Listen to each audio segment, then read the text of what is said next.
A few years ago, my friend and I went to Hawaii and we rented a car to get around. Here's me on day one, the car still in the parking lot, looking a little terrified at the prospect of driving.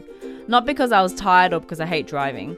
It was because in Australia, you drive on the left side of the road, whereas in the US, you drive on the right. Most countries in the world, about 2/3, drive on the right side, which leaves 1/3 that drives on the left. You might be wondering why people who drive on the left don't just switch over to the right. The thing is, left-hand side traffic was the worldwide norm for a long time. So how come a split now exists? Well, the reason boils down to two main factors.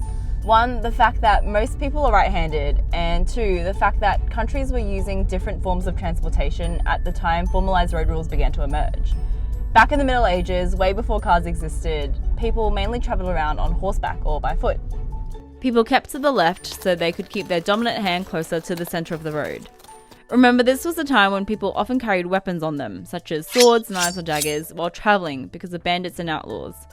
Also, people almost always mount horses from the left side, and it's safer to mount from the roadside than in the middle of the road. This left side travelling continued for years across the world until about the time of the French Revolution. There was a big class distinction on the roads of France at the time. The wealthy would drive their carriages on the left and force poorer people to travel to the right. But by the end of the revolution, the aristocracy began travelling on the right to blend in with the lower classes, and France's roads effectively became right-side travel. So you had France travelling on the right and places like England travelling on the left. Throughout Britain, it was more a matter of custom than widespread regulation until 1835, when Parliament passed a law forcing traffic to keep left. In France, the keep right rule was established more firmly by this guy. As Napoleon conquered countries across Europe, those countries were forced to switch sides. Meanwhile, in the US, one particular wagon was a big driving force for keeping to the right. The Conestoga wagon became popular in the late 1700s as a way to transport heavy goods. These massive wagons could hold thousands of kilograms worth of cargo and needed teams of horses to pull them along. There was no driver's seat, so the driver would usually sit on the rear left horse, so they could still hold a whip in their hand. Because of this, the wagons travelled on the right, so the driver sitting on the left would have more visibility over the rest of the road. In 1792, Pennsylvania officially passed the first keep right law in the US to this turnpike. 12 years later, New York enforced right-hand travel on all public highways, and it slowly spread across the rest of the US. In time, more and more countries shifted to the right. As they found themselves surrounded by converted land neighbours, it was just easier to follow suit. When the US started putting steering wheels on the left, that became extra incentive to switch. Cars initially had the wheel on the right, following horse-drawn buggies. Ford was the first to put the wheel on the left, with the Model T in 1908. Initially, it was just to make disembarking easier, but car manufacturers soon realised it was better and safer for the driver to sit more towards the centre of the road. And because the US is such a big car exporting country, this was an extra push for more countries to switch over to the right, so they could use the cars. Obviously, not everyone made the switch. British colonies stayed on the left and still do for the most part. And countries like Japan and Thailand that were never British colonies but had dealings with the British also kept to the left. But most countries switched to the right in the early to mid 20th century. In fact, only 3 places have switched back from right to left in recent times. In Japan, Okinawa was controlled by the US after World War II and made to drive on the right. It switched back to the left on July 30th, 1978, after being returned to Japan 6 years previously.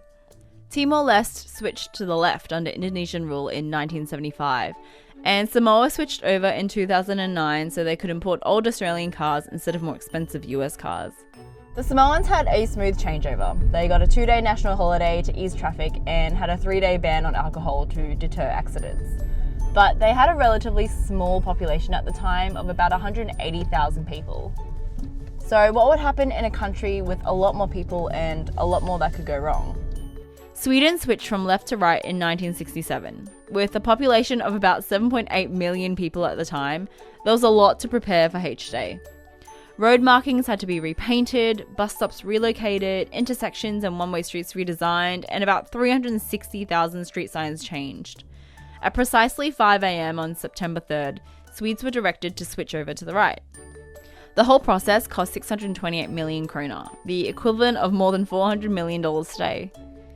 But the country's road networks and infrastructure are a lot more sophisticated now than they were 50 years ago. Not to mention there are a lot more people and cars. A switch nowadays would be a lot harder and cost a lot more. It's the main reason why we won't see another country switching sides anytime soon. It would be a huge logistical exercise that would cost a lot more than people are willing to spend for something that isn't needed. If it ain't broke, don't fix it. In the end, it only took a day or two for us to be comfortable driving on the other side of the road, and it's probably what travellers will have to keep doing. You may have noticed that most left-side driving countries are actually islands, which helps justify not switching over. For the few that do share borders with right-side driving countries, most of the time it's a non-issue. You'd have to go through customs first, so you go through border security on one side and exit out the other. But for a few countries, they've come up with some inventive solutions.